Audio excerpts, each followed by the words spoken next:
Hey y'all, welcome back to Convos with Bree. I'm Bree, BREE, and today is day 88 of the Visibility Challenge. Today I wrote a reflection called I Was Still Thinking Like a Beginner. And I see this all over, so I know that I am certainly not alone here.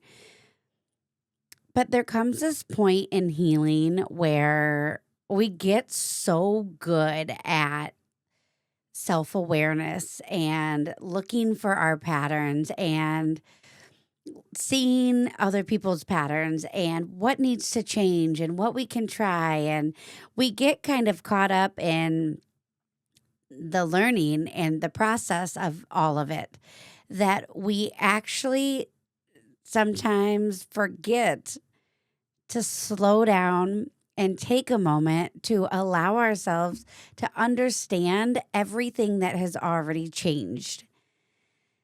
All these things that we have processed. And it's funny because so much changes, so much happens. And I know for me personally, when I think about myself, like my self worth and my self confidence and just genuinely who I am as a human. When I wasn't taking a beat to slow down and acknowledge all that had changed, I had a lot more terminology, a lot more, just vocab for everyday life of what I was feeling, what I was going through. I saw other people experiencing similar things. I felt connection, all of this. And yet within, I was missing that I wasn't taking the time or the space to connect everything that I have learned and changed with who I now am. So now I unintentionally had an identity belief crisis. I was misaligned within because I was genuinely still feeling myself as who I had been before all of this changed. So I would find myself going back to, well, how I would react. But maybe that was how I would react when I was 10, when I was 20, when I was 24, when I was 32, all of these different times in my life. And I started to understand more that without giving myself time to catch up, my belief, my internal belief couldn't catch up. So the world was seeing who I was, and the world was understanding that I was different and that I had like this magical energy and this magical way of being. But internally, I didn't feel that. I did, but not really. I saw it in moments, but I wasn't really allowing myself a real moment to take it in. So it was so fleeting. It would happen, I would see it, I would clack it, and fe- I would feel like, wow, that's true about me. This is who I really am now. But then I would move past it so quickly. And I also started realizing that I am really weird about compliments. I don't really know what to do with them. So I started looking into that as well because I believe that's all linked. And I truly think it's because I wasn't giving myself time to truly process this is who I am now. Nothing that happens will ever look like it once did because I am different. I will respond differently. I will notice it differently, will think about it differently, process it differently, all of these things. But that doesn't just change the instant you realize it within. Internally, it takes some time for all of those pieces of information to connect. And if you're not giving yourself any conscious time to align, how did I expect it to happen? Because if my internal belief is still that I am this person, but I am also every version of myself I've ever been, that is creating a false narrative that I will possibly respond how I would have responded all that time ago, but I wouldn't.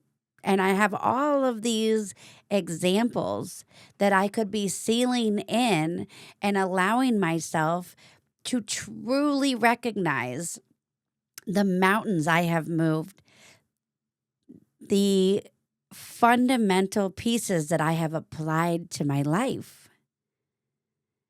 But I wasn't.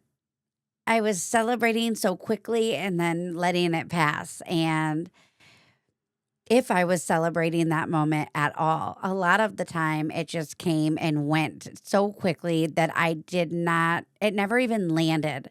I heard it, but I didn't feel it. I didn't embody the compliment. I didn't embody what had just happened. I didn't embody my change. I couldn't own who I was now because I was so stuck in who I had been. And I think a lot of that comes from, well, there's people out there that know me as this version. There's people out there that think I'm still this version of myself. And maybe I think that those people could still bring out an old version of me. I'm not really sure because right now isn't about fixing it or changing it. It's just about allowing it to surface. Whatever wants to come up, it can come up. And then I can feel what is true and what needs to be let go, what needs some time and what just needs to be recognized. I think a lot of us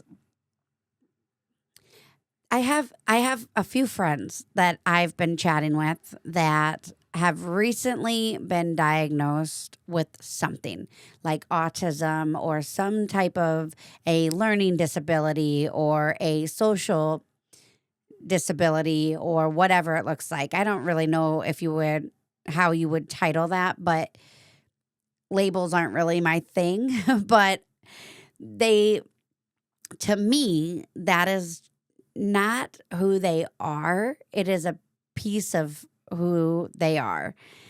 And to me, I think that those are the differences that truly set us apart.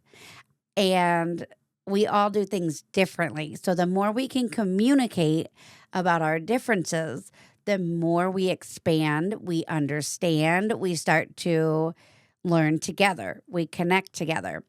But when we don't have a diagnosis, a lot of the time, what I see is people falling into this place where they mask so hard. I have also done this with tons of areas of my life throughout my life. So I understand it very well.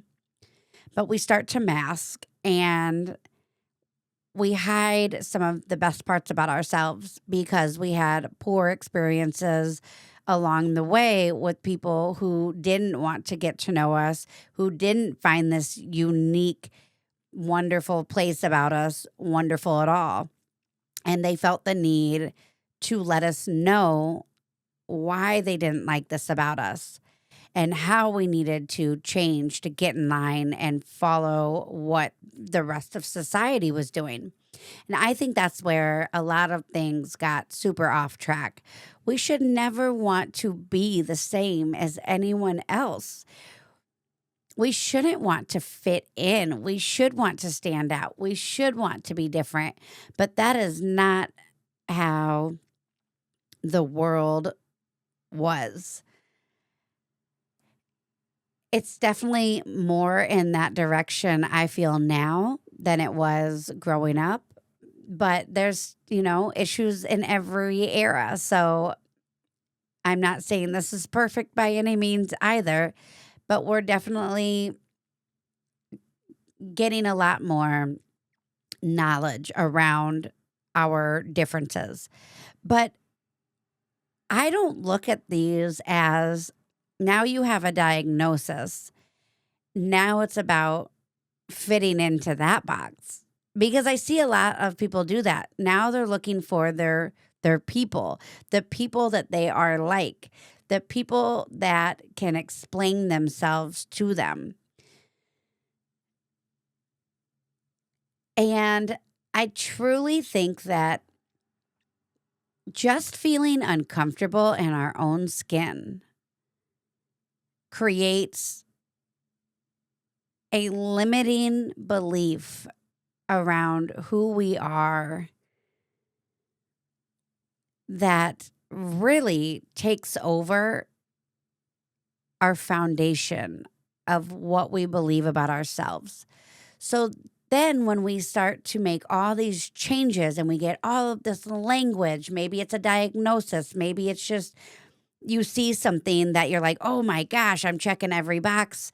I think this is where I fit. These people in this place will understand me and I won't feel the negative experience."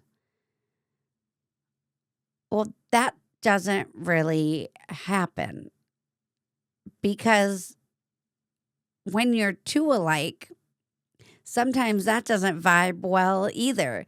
I remember the first time I had been learning sign language. I knew that I was going to lose my hearing even more as time went on. And I was feeling really nervous about not having any connection one day because I lived in an entirely hearing based world. I did not have any deaf support, any community. I was learning sign language, but I still felt very insecure about using it. I still can't read it, so it's like this is tough. I felt stupid and awkward and completely out of place. And I decided to go to Milwaukee for a deaf conference by myself.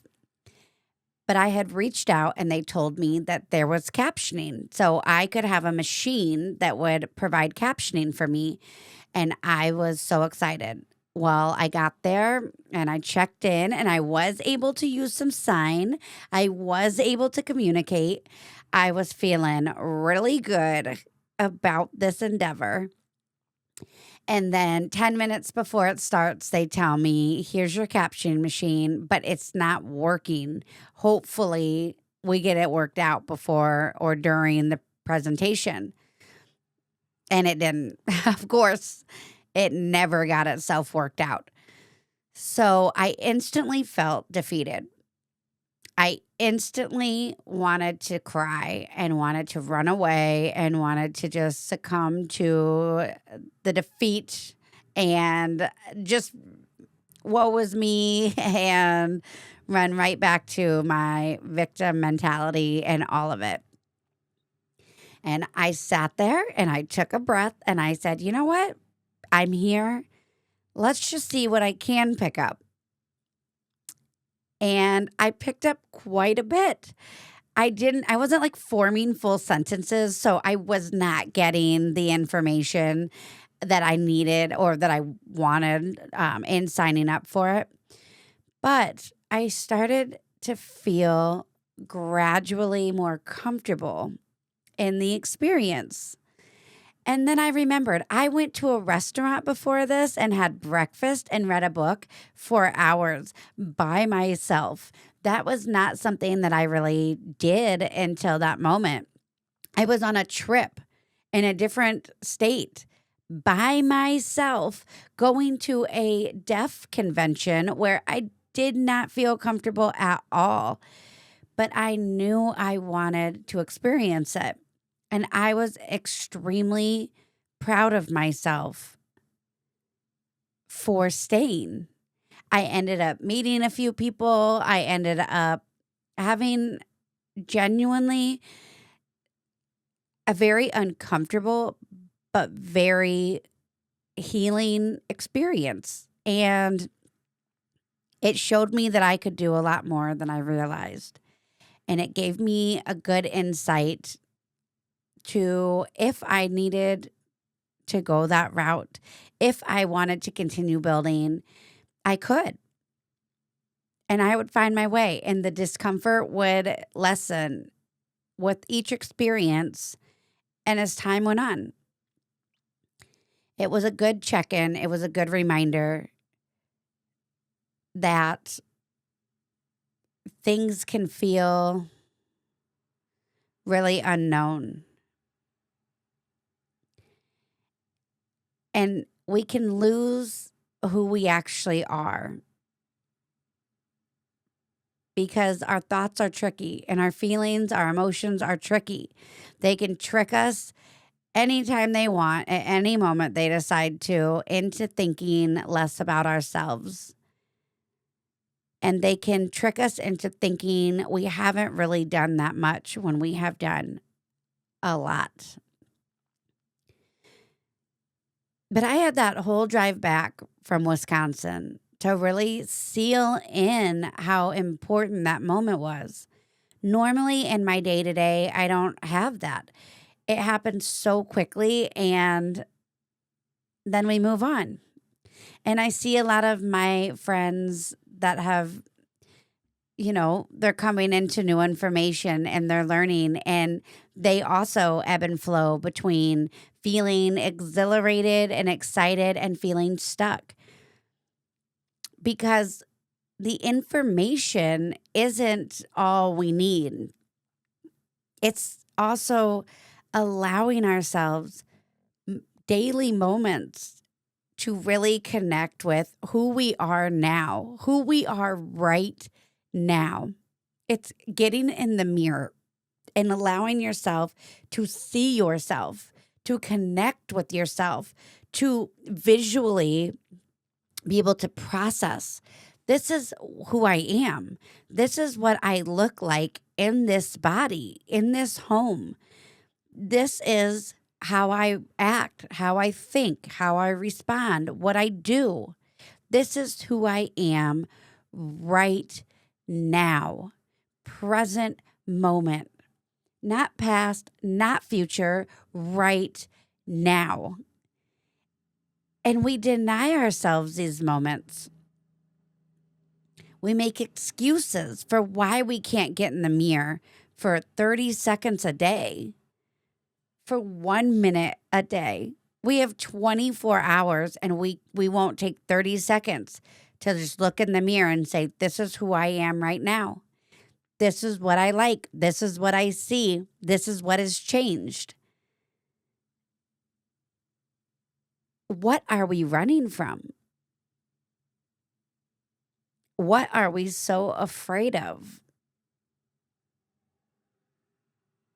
Why do we hide? Why do we deny ourselves something that is so simple and such a small, small, beautiful step to knowing ourselves, to connection within, to alignment, to present connection? Why?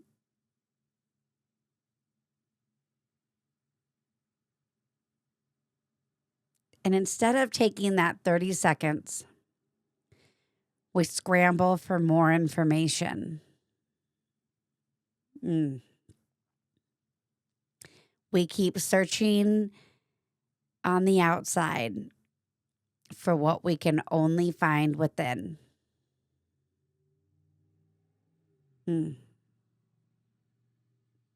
But like everything, once we see it, we can't unsee it. It's there. And even if we don't do anything with it right away, it's there. It gets in and it starts to change.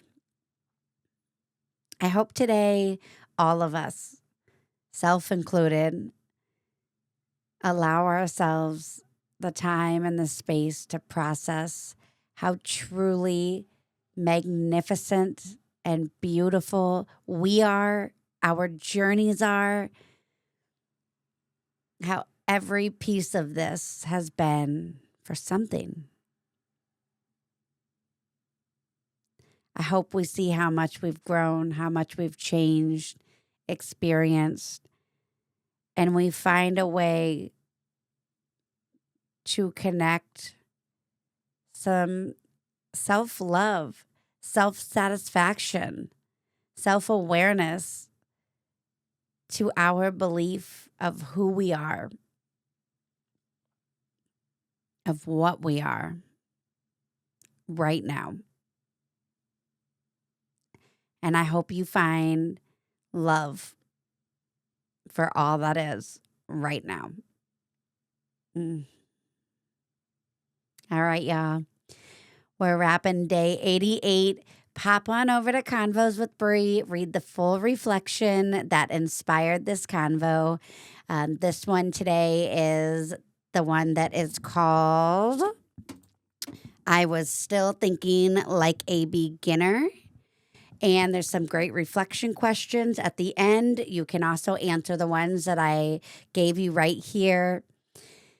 Just take a beat, take a moment, read through some of the other reflections, watch some of the other videos. I have some friends that will just literally pop on and just let it pick for them. And they said that it always takes them to the message they need to hear. I absolutely love that. And just let it be with you. Let it make a difference. Let these words reach you where they are supposed to. These messages, they just flow through me. And that means that someone out there needs it. So if that's you, let it reach you. That's what this is all for. Be here now. And remember that nothing that is meant for you will miss you.